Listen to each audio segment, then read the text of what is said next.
So moving on to the specific objectives, these are the objectives given in your module book, which I have just copied and pasted.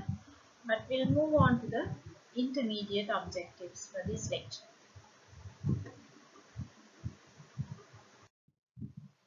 So let's see what are the intermediate objectives. At the end of this lecture series actually on cestodes, you should be able to list the parasitic infections, that's cestode infections, cestode worms causing gastrointestinal tract diseases in humans. And also you should know their morphology, the life cycle, and how they are being transmitted to humans. And also you need to know the clinical aspect, the clinical manifestations caused by those parasitic infections, as well as the pathological impact by those parasites to the human body.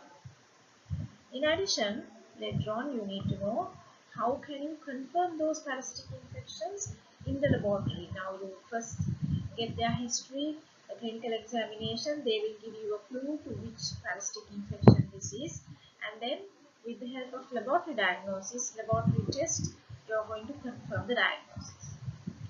And in certain instances, there may be radiological investigations which can be done to diagnose certain parasitic infections. That also you need to know.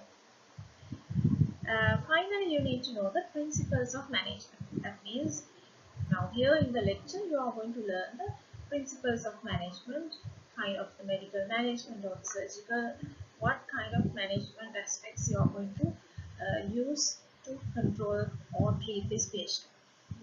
Now, the real management, of course, you will learn when you go for your clinicals. And finally, you need to know the prevention and control with little bit of epidemiology. Of course, epidemiology changes from time to time, but right now you are going to learn whether this disease is prevalent in Sri Lanka and what is the impact that it has caused for Sri Lankan community, and then how do you prevent and control this disease.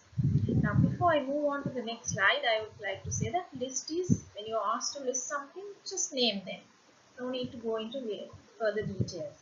But if you are asked to describe, you need to go into details. You need to know a little bit of more details, like you need to know deeper in the particular topic.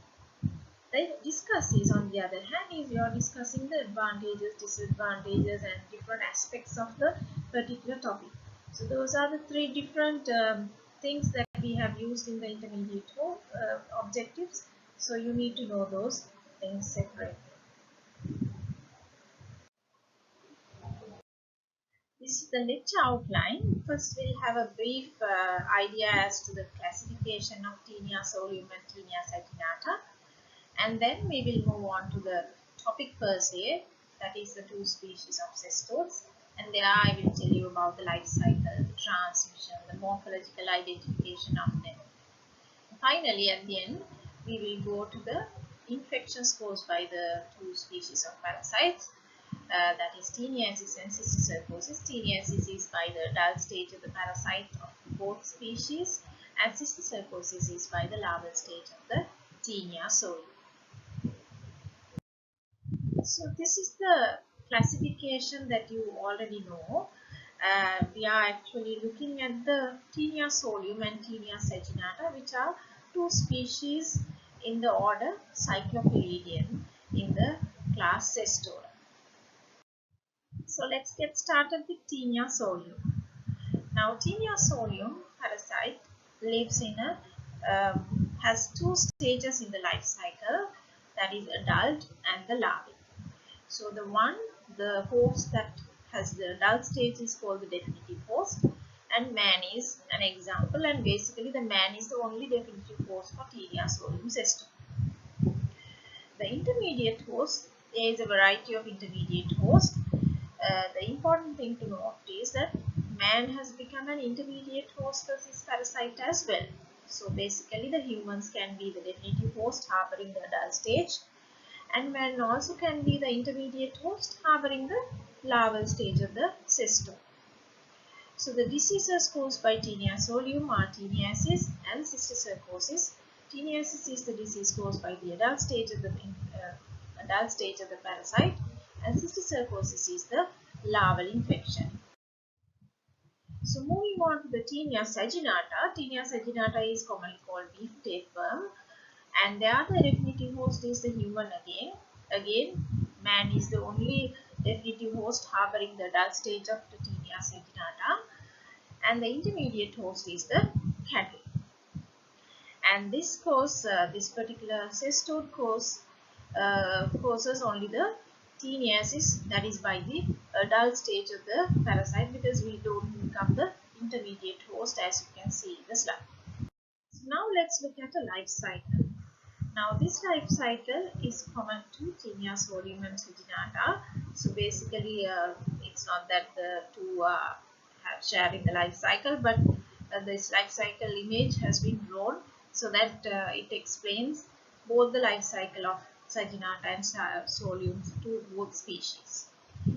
So as you know, we are the definitive host, so which means we have the adult stage of the cestode in our intestine, small intestine.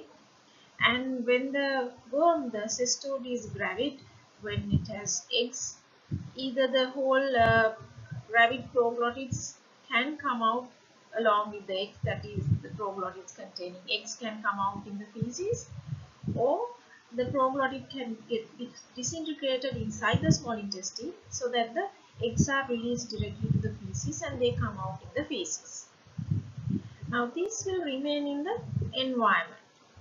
So when the intermediate hosts such as cattle and pigs and other intermediate hosts, when they are ingesting various vegetations and grassing, during grassing, they will ingest these eggs and gravid proglottids into their body. So once ingested, the eggs hatch and the oncosphere which is inside the egg get released, and these oncospheres has 6 hooklets. With the help of hooklets, they can sort of penetrate the intestinal wall and get into the circulation of the intermediate host, and via the circulation they get distributed to entire body. So once they are distributed to various tissues in the body, they go and deposit themselves in various locations. So basically they encyst in various locations in the intermediate host. So how we get the disease is when we eat up the cyst containing muscle of the cattle or the pig. Then when we eat them raw or uncooked, we can get the infection because we acquire the cyst contained inside the muscle by ingesting the raw or uncooked meat. So this is what I have just said, so I'm not going to read the slide for you. And this cysticerci can survive for several years. So basically, once we ingest the cysticerci containing meat, they take about 2 months to become an adult, and another few months to sort of produce eggs and release them into the body, into the feces. Now this image shows you the larval form which is found in pig, in the muscles of the pig. Now it is called Cysticercosis cellulose. This is the usual naked eye appearance of it, and this is the diagrammatic representation. There you can see it has an invaginated scolex inside the cyst. So this is kind of a fluid-filled cyst which has an invaginated scolex inside. Now what happens is when we eat up the muscle with this cyst inside, this invaginated scolex here evaginates while it is inside the human. And once it is evaginated, here also in this image you can see the evaginated scolex. So then this scolex has the attachment organs such as hooks and suckers. With that, they adhere, they fix themselves onto the small intestinal mucosa and starts growing into an adult stage. Moving on to adult morphology. Now let's learn something about the adult morphology of both species as in comparison with each other. First, let's look at the Taenia solium. Now, Taenia solium is in the pig and it is relatively smaller in size in compared to the Taenia saginata, because Taenia saginata is longer than the Taenia solium. And if you compare the number of proglottids, in Taenia solium it has about 1000, whereas in Taenia saginata it has about 1000 to 2000. And if you look at the number of eggs per proglottids in Taenia solium, it has about 50,000 eggs per proglottid, whereas it is double the amount in Taenia saginata. And so you can imagine the size of the worms are quite different in the two. And the other thing is you have to understand is that per proglottid having 50,000 eggs means in a worm which has thousands of proglottids, any person harboring the worm should have a large number of eggs in their feces. Moving on to the scolex appearance, both species have 4 suckers. Of course, the suckers have little morphological differences from each other, but if we leave it aside, both have 4 suckers. And in addition, solium has rostellum and hooks. So with that particular, especially with these hooklets that are present in the scolex, if you find scolex in the fecal sample, you can differentiate which species that you are looking at in the patient. So moving on to the mature proglottids, the mature proglottids in both, they are square shaped and then they are more or less equal or more or less identical, so that it's difficult to recognize whether it is solium or saginata by looking at the mature proglottids. By looking at the gravid proglottids, of course, you can separate them. We will get into that in the next slide. But the shape per se, the gravid proglottids in both solium and saginata, they are longer than the width. So basically, lengthwise, it is more than the width, and it has egg-filled uterine uterus inside the proglottids. So now this slide shows you the scolex differentiation of the two that we just discussed in the previous slide, and then the mature proglottids that has the same square shape in both, and the gravid proglottids, the differences are given as well. So in the solium you can see it has less lateral uterine branches. It has about 7 to 12 lateral uterine branches, whereas the saginata has about 15 to 30 lateral uterine branches. So if there are proglottids found in the feces, with the help of the number of uterine branches, we can see which species is present in the patient. So now let's move on to Taeniasis, the disease caused by the advanced stage of the cancer. Now Taeniasis it can be caused by both the species, that is Taenia saginata and Taenia solium. And you can remember that I told you that the humans are the only definitive host for these both species of cestus. So basically the Taeniasis infection is the infection. Now these adults live in the small intestine, so the adult worms are causing the infection in the small intestine. How they adhere is that they are sort of hanging on to the, you can see here, the scolex is attached to the small intestinal mucosa, and then the rest of the body is lying in the lumen of the small intestine. Generally, there are only 1 or 2 worms are present. Since the Taenia solium is smaller in size, it does not cause intestinal obstruction in general. Moving on to the clinical features of Taeniasis, most of these patients, majority of them are of course asymptomatic, or they may have very mild symptoms. So basically they don't show any symptoms at all mostly. If at all, if they are showing symptoms, of course saginata infections can cause more symptoms than the solium, probably because it's larger in size. so it can cause more impact on the small intestinal tract. And when they get symptoms, those are more of non-specific ones, and all of them are more or less relevant to gastrointestinal symptoms like the epigastric discomfort, nausea, vomiting, and flatulence, and abdominal pain, loss of appetite, and all. So, moving on to the clinical features again. Now, sometimes the presenting complaint of the patient is that they have seen some whitish particles coming out of their anus, or they are seeing some whitish particles in their feces, which are actually moving, actively moving, because the proglottids, even when they are detached from the main strobila, they can move on its own. So sometimes it's moving as well.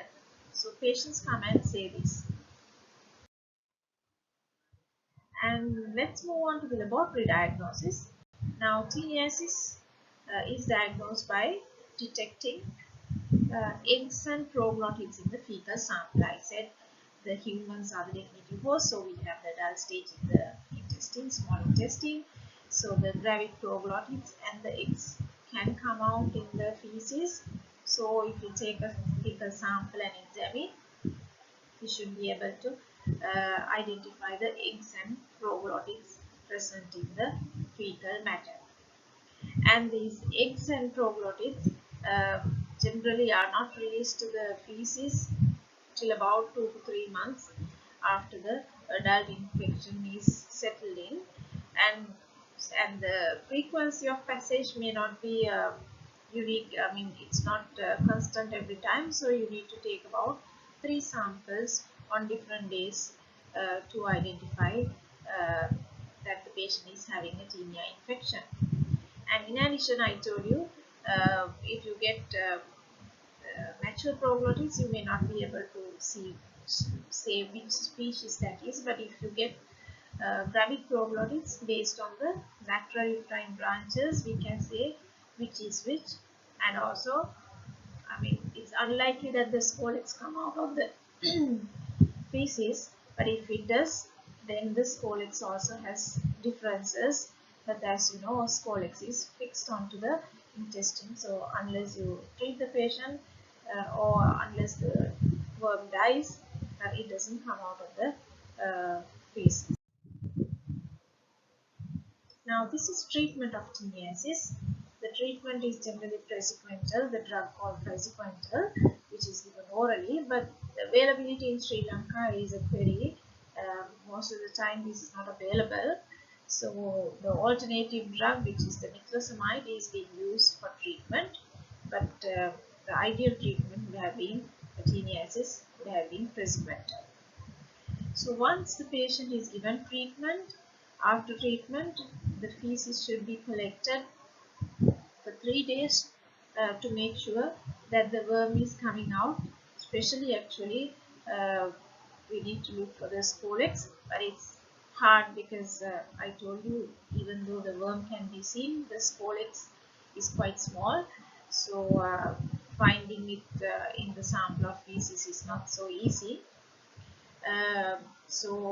But to make sure that your treatment is effective, for about 3 days, fecal smears, fecal samples are collected and examined under the microscope. And generally, after treatment, stool should be re-examined after about 1 to 3 months time to make sure that the infection has cleared off. Because if you saw the scolex, it's fine. If you don't see the scolex, then you are not sure whether only the rest of the body has come out, only the strobila has come out, but if the head and the neck is remaining inside, attached to the small intestine, then it can regrow and cause an infection again. So you have to make sure that the patient is cured of by taking another fecal sample 1 month, 3 months apart later on. Prevention and control, it's easy because we get this infection by eating undercooked or raw meat of cattle and pork, beef and pork. So if we cook meat to safe temperatures before eating, then that's the best prevention and control, or basically the sole method of controlling the infection. So now we are moving on to cysticercosis. Moving on to cysticercosis. Now, cysticercosis is the infection caused by the larval stage of Taenia solium. Now, earlier when I was talking about Taeniasis, I told you it could be caused by both species of Taenia, that is solium and Cestode, but cysticercosis is only caused by the larval form of Taenia solium. Now, this larval form of Taenia solium is called Cysticercus cellulose. I may have used that term on images, so that refers to the larval form of the Taenia solium. Now, how do we acquire the larval form of the Taenia solium? Now, if you remember the life cycle, to acquire the larval form, you have to eat the egg. Now, egg has the larva inside, so when we ingest the egg, then only we will get the larval stage settling in our body in various tissues. So there are some people at more risk, like those, if there is anyone else at home who has Taeniasis right now, that person has more risk because the Taeniasis patient is excreting eggs in their feces, and so there can be contamination at home. And one thing you have to remember is you should not get mixed up with Taeniasis. Cysticercosis is not acquired by eating undercooked pork, because when you eat the undercooked pork, which has the cyst has the larvae, and that larvae of course grow into an adult inside the human body and cause Taeniasis. It does not cause cysticercosis. Okay, to get cysticercosis in our body, the larval cyst has to be formed. For that you need to ingest the egg. So this is the life cycle which you saw earlier. This is I have taken only this Taenia solium life cycle for this because Taenia saginata does not transmit, does not cause cysticercosis. Here, if we concentrate only about the man becoming an intermediate host, so that there are now humans are, when we are the definitive host, when we have the adult worm of Taenia solium, we pass probiotics containing eggs into the feces, expire the feces to the environment, or we release, we pass feces containing Taenid eggs to the environment. Now these will remain in the environment. If we somehow ingest these eggs via contaminated food or water, or in salads, unwashed salads and so on and so forth, or via touching hands, or it could be via flies, or somewhere, somehow through some mode, if we ingest these eggs, then it will get into our intestine, and the egg will hatch and release the oncosphere, which will penetrate the intestinal wall and get into the circulation. And in the circulation, they will spread all over the body, and they will go to all various tissues, and they will start encysting in those tissues. So basically here we are acting like the intermediate host. It's the same thing that happens in the intermediate host, but the only thing is we are an accidental intermediate host. We are not the regular intermediate host like the pig. So this picture here, of course, if you can see, this is the real appearance of Cysticercus larval form, but of course this is not from humans. This is from a pig. And this other diagram shows the diagrammatic representation of the cysticercosis. In another slide, we will see more details. So these things I have already told you, so I'm going to skip those. And this is the process that happens that I just explained. So now let's see the pathology and post-response to this infection.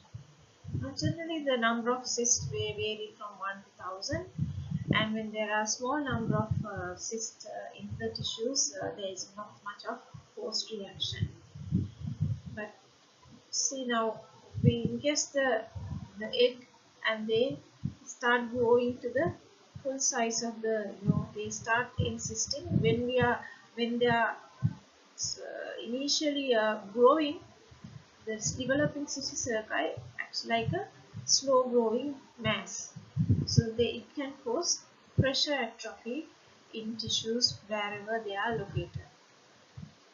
And when we talk about the live cyst, of course, live cysts generally cause very less or no inflammatory reactions usually, so they are kind of, they stay in the tissues but does not cause much problem to the host. But if the cyst starts degenerating, then the problem starts, because degenerating cyst will release various antigens and provoke the post inflammatory response that will cause problems to the humans. And after some time, certain cysts may get calcified, and those calcified cysts also can time to time release various antigens, so that also can provoke some amount of a post-immune reaction. And if there are necrotic larvae, of course, when it is necrosed, either they are partially absorbed or totally absorbed. Then if it is completely absorbed, there is not much of a problem. If they are partially absorbed, they can cause kind of certain focal scarring, especially if it is in the brain, that will cause problems to the host. So basically, the cysticercosis infection, the symptoms vary depending on the location, whether they are in the skin or cutaneous tissue, heart, or in the brain. Based on the location, the symptoms may differ. And also the size, obviously, because the slow growing or the tumor-like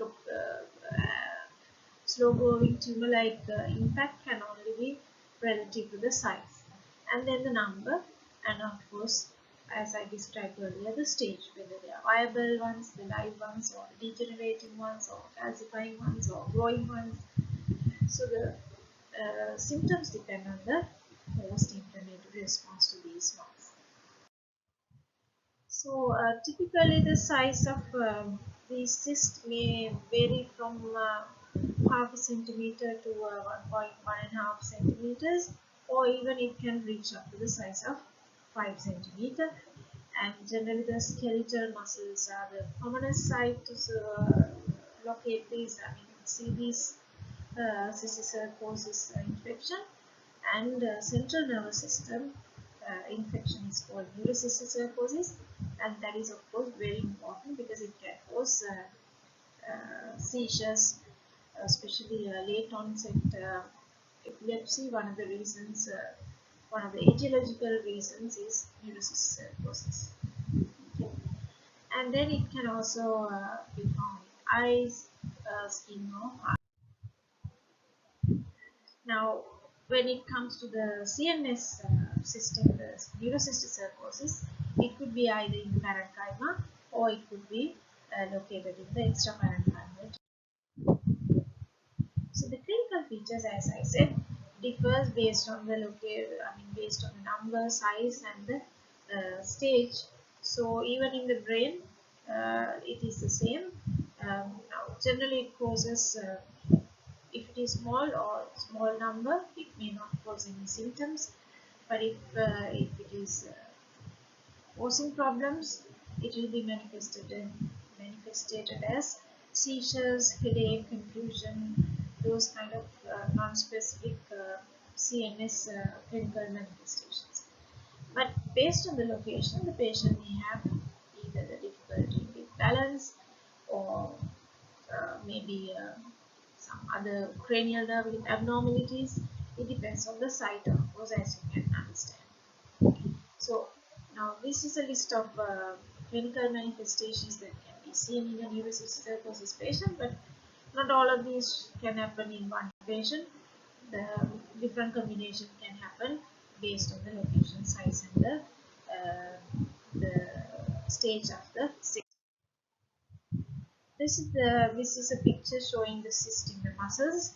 Generally, they just apart from the disfiguration and the cosmetic effect, there is not much of a problem with the human. And now we will move on to the diagnosis of cysticercosis. Now, generally the cysticercosis is diagnosed with serology, that is detection of antibody mostly. So the tests which are commonly used are the enzyme linked immunoelectron transfer blot or ELISA test that you commonly know, the enzyme linked immunoassay.